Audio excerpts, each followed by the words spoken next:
Let's take a look at a hypothesis test where we have two equal-sized samples. In a study comparing the body temperature of individuals wearing a hat versus not wearing a hat, 10 subjects had their body temperature measured wearing a hat, and 10 had their body temperature measured while not wearing a hat. The investigator planned to test the hypothesis that the body temperatures are the same if the investigator tests at the 4% level of significance, assuming equal variances, find the rejection region. For our solution, we'll start with the null hypothesis that the means are equal. The alternative hypothesis then would say that the means are not equal. This shows us we're going to use a two-tailed t-test, and we have an alpha equal to 0.04. Because we have 10 subjects wearing a hat and 10 subjects not wearing a hat, our degrees of freedom will be 10 plus 10 minus 2, which is 18.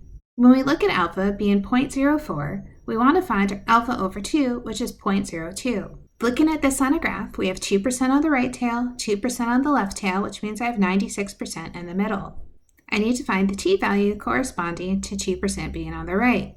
This says that 96% plus 2%, which is 98%, will be to the left. We would also want the t-value where 2% is on the left, which is just 2%. Luckily, we can go to Minitab to find these t-values. Inside Minitab, we'll go to Calculate, Probability Distribution, Inverse Cumulative Probability Distribution, but let's go over to Minitab so I can show you how to find the values. So in Minitab, I'll start by going to Calculate, go down to Probability Distribution, and then I'm going to Inverse Probability Distribution.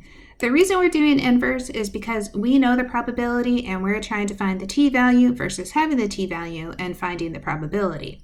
Our input is going to be from a single value, and we're going to switch to a t-distribution.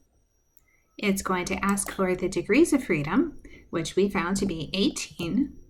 And I'm going to start with our 98% to the left, so I'm going to put in 0.98 and push OK. This tells me that 98% being to the left of the t-value corresponds to a t-value of 2.21370. If I want to do the same thing to find the left t-value, I'm going to hit Calculate again, Probability Distribution, Inverse Cumulative Probability Distribution, and the only thing I need to change is the value to 0.02. It shouldn't be a surprise that we get a negative 2.21370. You expect the t-values to be symmetric when we're looking at 2% to the right, 2% to the left. Our rejection will be where t is less than negative 2.2137 or t is greater than 2.2137.